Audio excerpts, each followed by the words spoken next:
বক্কার জমিনে আমার রাসূলুল্লাহকে বেশি ভালোবাসি রে, আমার রাসূলুল্লাহকে বেশি ভালোবেসেছে মদিনার মানুষেরা। জোরে বলো জওয়ানেরা, ছেলেরা, বাচ্চারা, নৌজওয়ানেরা, চলুন সামনে চলুন। যুদ্ধের ময়দানে বদরের যুদ্ধ শুরু হয়ে গিয়েছে, বদরের যুদ্ধ শুরু হয়ে গিয়েছে। এদিকে করে বদরের যুদ্ধে মদিনা মসজিদুন নববীতে আল্লাহর নবী ঘোষণা নিয়ে নিলেন, আল্লাহর নবী ঘোষণা নিয়ে নিলেন। এমনি করে চতুর্দিক থেকে মানুষ সব তৈরি হয়ে মদিনা মসজিদুন নববীতে চলে আসছে। কিন্তু না না না না না না না, মদিনার একটি মা সুনি ঝনঝন করে কাঁদতেছিলেন। কত অবস্থা, তার দুই ছেলে দুই বাচ্চা, চার পায়ে এমনি করে একটা বয়স হলো এমনি করে 10 বছর, আর একটা পায়ে হলো এমনি করে 8 বছর। দুটো ছেলে চলে গেলে লক্ষ্য করে দেখলেন আম্মা জান কান্নাকাটি করে। আম্মা জান আপনি রোনাজারি করেন কেন, আপনি কান্নাকাটি করেন কেন? ও আমার ছেলেরা, আজ তোমার বাবা থাকবো, আজ তোমার আব্বা জান থাকতো, আমি তোমার আব্বা জানকে বদরে যুদ্ধে পাঠিয়ে দিতাম। তোমার আব্বা জান যুদ্ধের ময়দানে যুদ্ধ করলো, আরে মা জন্য কোরআনের জন্য হাদিসের জন্য আমি তোমার আব্বা জানের পাঠিয়ে দিতাম। তোমার আব্বা জান শহীদ যদি হয়ে নিল, তাহলে আমি রাসূলুল্লাহ সাহাবীর বিবি সেদিনকে আমি হাসরের ময়দানে শহীদানের বিবি হয়ে আল্লাহ দরবারে উঠতে পারতাম।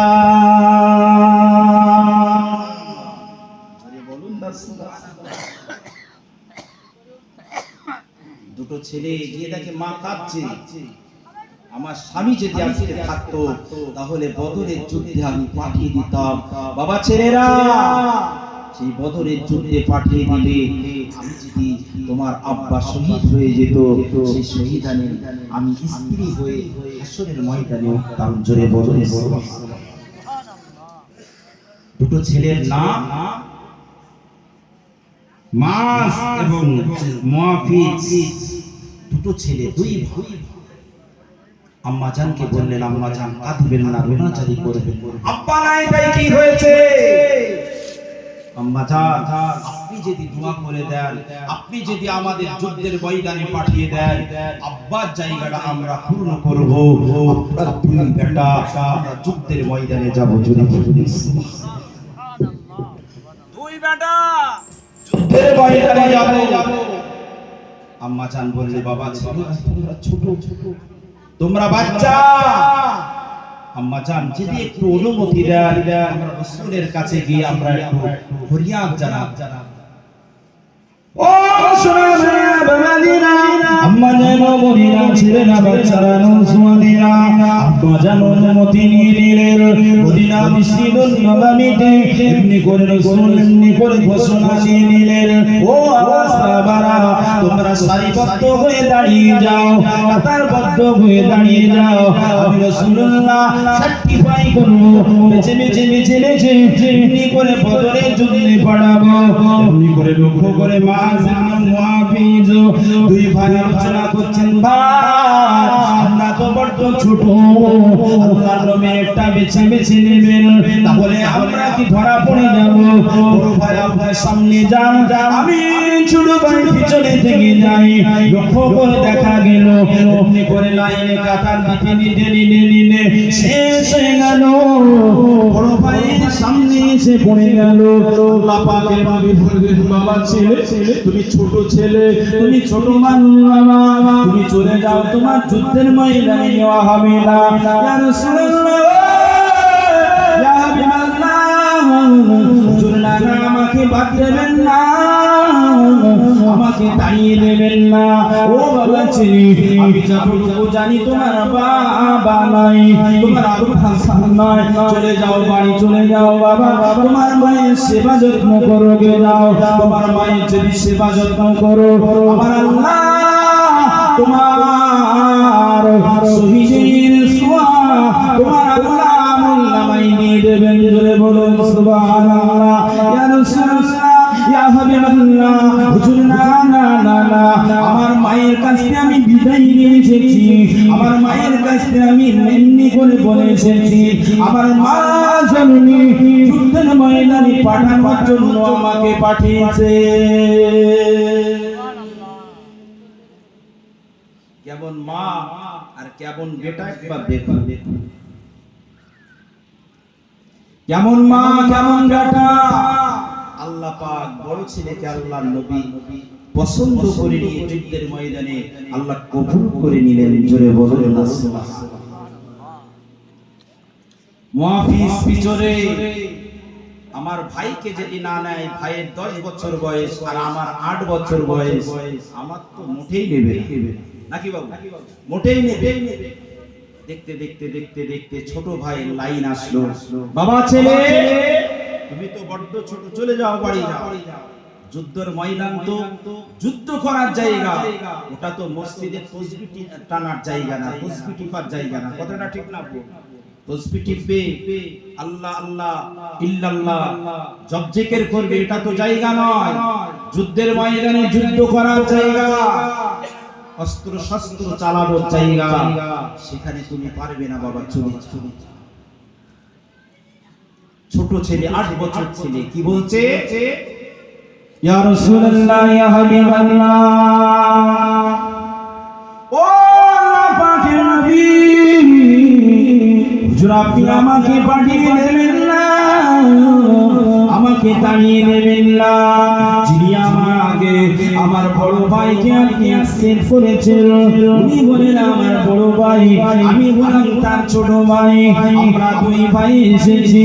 আমার মা জননী এই যুদ্ধের ময়দানে, বদরের যুদ্ধে আমাদের মা জননী আল্লাহর রাস্তায় যুদ্ধের জন্য পাঠিয়েছেন। জোরে বলুন সুবহানাল্লাহ। আল্লাহ পাকের নবী বললেন, বাবা না, এত ছোট ছেলে নেওয়া যাবে না, এত ছোট নেওয়া যাবে?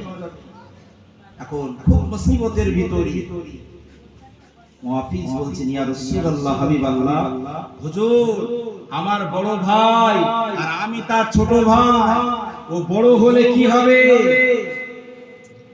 আমার একটা দাবি আপনি মেনে নেন।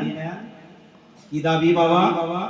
ইয়া রাসূলুল্লাহ হাবিবাল্লাহ, হুজুর আমার বড় ভাইকে আপনি যুদ্ধের ময়দানে কবুল করেছেন, আমাকে করছেন না। তবে শুনেন, আপনি যদি একটুখানি বিবেচনা করেন বা বিচার করে দেখেন, আমরা 2 ভাইয়ে কুস্তি করব, 2 ভাইয়ে মারামারি করব। যদি আমি ছোট ভাই আমার বড় ভাইকে না ফেলে দিতে পারি, আমার ছোট বড় ভাইকে না হারিয়ে দিতে পারি, ততক্ষণ পর্যন্ত আপনি না বলবেন না। আমি যদি আমার বড় ভাইকে হারিয়ে দিতে পারি, তাহলে যুদ্ধে কবুল করবেন। ইয়া রাসূলুল্লাহ, আল্লাহ নবী বললেন, এর বুকের পাঠা, এর বুকের সাহস, মুখের গর্জন। আল্লাহ নবী বলতে বাধ্য, বাবা ছেড়ে, তুমি তোমার ভাইয়ের বড় ভাইয়ের কুস্তিতে যদি হারাতে পারো, তাহলে আমি রাসূলুল্লাহ তোমার যুদ্ধে কবুল করব, আমি কবুল করব। ছোট ভাই বড় ভাইকে ডাকে, বড় ভাই সত্য কথা বলতে কি তোর সাথে কুস্তি করলে আমি তো পারবো না। বড় ভাই তোর পালোয়ান পানা দেখতে পুষ্টু, আমি ছোট, 2 বছরের ছোট, 10 বছর আমার 8 বছর, কুস্তি করলে তো আমি পারবো না ভাই, আর যদি হেরে যাই রাসূল আমাকে যুদ্ধে নেবে না। অতএব আমি ছোট ভাই হিসেবে তোকে রিকোয়েস্ট করছি, ভাই তুই কুস্তিতে হেরে যাস, আমি হারিয়ে দেবো, আমি যেন জিতে যাই। জোরে বলুন, একটু খুশিতে বলা যাবে না? জোরে বলা যাবে না? সুবহানাল্লাহ। নাই দেবে, নাই দেবে। তাদের শহীদ হওয়ার কি চেতনা দেখে, তারা যুদ্ধের ময়দানে যাওয়ার কি চেতনা দেয়। আজকে যে ছেলেরা এই জলসা দিয়েছে, এই এমনি স্টারিং না কেটে এখানে এসেছে, কতটা মেহনত খাটাখাটনি, কত মানুষের কত রকম ছোট বড় কথার পরে তো এখানে এসেছে, নাকি? কথাটা ঠিক না? কত মানুষের দৌড়ে দৌড়ে, কত মানুষের কত গালাগালি, কত মানুষের দুষ্টু কথা, কত রকমের সমস্যা পেরিয়ে পেরিয়ে পেরিয়ে, কারণ পারাতে তো হবে। আবু জাহেলের নেতৃত্বের মানুষ, উতবা সাইবা আবু সুফিয়ানের মানুষ, সেই শয়তান ইবলিস তার চক্রান্তে কিছু মানুষ পড়ে যায়। তার শয়তানের চক্রান্তে এই ভালো কাজটা যাতে মূলত না হয়, না দিতে পারে, এরকম কিছু আল্লাহ পাক সেই বান্দাদেরকে শয়তানের চক্রান্তে ফেলিয়ে দেয়। সেই বাধা কাটিয়ে কাটিয়ে স্টার্লিং এখানে এসেছে। কথাটা ঠিক না বলুন? আজকে জলসা দেখেন, এই যে প্যান্ডেল, এখনকার বর্তমান প্যান্ডেল বিয়ে বাড়ি হারিয়ে যায়, বিয়ে বাড়ি পারে না। স্টেজ এত সুন্দর স্টেজ যে বিয়ে বাড়ির খাট ও বিয়ে বাড়ির মঞ্চ এত ভালো হয় না। কথাটা ঠিক না? যা যত সুন্দর প্যান্ডেল, যত সুন্দর নবিয়ানা মেম্বার, আল্লাহ পাক এই জান্নাতের বাগানটা মানুষের কত আপ্রাণ চেষ্টার বিনিময়ে আল্লাহ এটা কবুল করেন। জোরে বলুন সুবহানাল্লাহ। জি ছোট ভাই বড় ভাইকে বলেছে, ভাই তুই যেন মুঠেই আমার সাথে পারবি না, আমি যেন জিতে। দুই ভাই মিলে গেল, যুবকেরা জওয়ানেরা ছেলেরা বাচ্চারা নৌজওয়ানেরা, বড় ভাই শেখানো হলো, বড় ভাই শিখিয়ে গেল। আমি তো এমনি করে যুদ্ধের ময়দানে অংশগ্রহণ করেছি, আমার ছোট ভাই যেন অংশগ্রহণ করে। এমনি করে কুস্তির এমনি করে জায়গা তৈরি হয়ে গেল। আল্লাহ পাকের নবীর ছোট্ট জন্য সালি এমনি করে কুস্তি শুরু করে নেবেন। দুই ভাই কুস্তি শুরু করে নিল। ছোট ভাই এক লাফে বড় ভাইকে জমিনে লুটাপুরি করে দিলেন। ছোট ভাই এমনি করে জিতে গেলেন। ইয়া রাসূলুল্লাহ, আমার বড় ভাই 2 বছরের বড় হলে কি হবে? আমি দেখেন আমার ভাইকে কুস্তিতে গাড়িয়ে নিয়েছি, এবার কি আমার যুদ্ধের ময়দানে গ্রহণ করবেন? আল্লাহ পাকের নবী বললেন, ও বাবা সামি, ও বাবা সামি, আমি রাসূলুল্লাহ তোমাদের দিকে লক্ষ্য করি, আমি আল্লাহর নবী বদরের যুদ্ধে 2 ভাইকে আমি আল্লাহ রাসূল কবুল করে নিলাম। তাদের চিন্তা চেতনা ছিল নবীর উম্মতি মুহাম্মাদিরা কিভাবে সুস্থ থাকবে, নবী যে উম্মতি মুহাম্মাদির জন্য রোনাজারি করে তারা কিভাবে সুস্থ থাকবে, জান্নাতে যাবে, এই চিন্তা চেতনা। যুদ্ধ শুরু হয়ে গেল। এদিকে ছোট 2 ভাই চিন্তা করছে, আরে নবীর সব সারা শত্রু দুশমন যখন মক্কা ছেড়ে মদিনায় এসেছিলেন, ছোট ছেলে রাসূলকে জিজ্ঞাসা করেছিলেন, ইয়া রাসূলুল্লাহ, হাবিবাল্লাহ, হুজুর আপনার বাড়ি কই, বাড়ি কোন জায়গা? তো বলছে, বাবা আমার জন্ম মক্কা। তো মদিনা বলছে, মক্কার মানুষেরা আমি রাসূলুল্লাহ আমাকে অত্যাচার করেছি, আল্লাহ পাক আমাকে হিজরত করতে বলেছে, আমি মদিনায় এসেছি। ইয়া রাসূলুল্লাহ, আপনাকে কষ্ট দিয়েছে? আপনাকে কে বেশি কষ্ট দিয়েছে? আমরা চরম শত্রু কে ছিল? ছোট্ট বাচ্চা দুটো বলছেন যে ইয়া রাসূলুল্লাহ চরম শত্রু। আল্লাহর নবী বললেন, বাবা আমার চরম শত্রু ছিল আবু জাহেল। কে ছিল? আবু জাহেল। এই যে শুনলে আর তাদের মাথার ভিতরে আবু জাহেল আমার রাসূলকে কষ্ট দিয়েছে, আমার রাসূলকে মেরেছে, রক্ত ঝরিয়েছে, দান মোবারক শহীদ করিয়েছে, আমরা 2 ভাই সেই নবীর শত্রুকে ছাড়ব না। জোরে বলুন সুবহানাল্লাহ। যুদ্ধের ময়দানে শুরু হয়ে গেছে।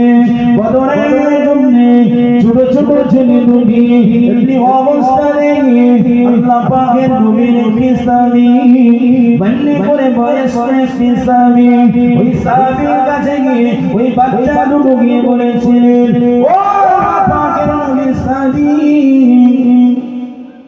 আবু জাহেলকে কি আপনি চেনেন? ও বাবা চিনি, আমরা আবু জাহেলকে চিনি, কিন্তু তোমাদের চিনি কি হবে?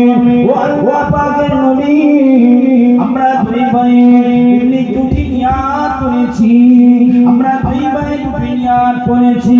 প্রথম নিয়াত হলো ওই নবীর দুশমন নবীর সৈন্য নবীকে যে কষ্ট বেশি নিয়েছে ওই আবু জাহলকে জাহান্নামে পাঠিয়ে দেব।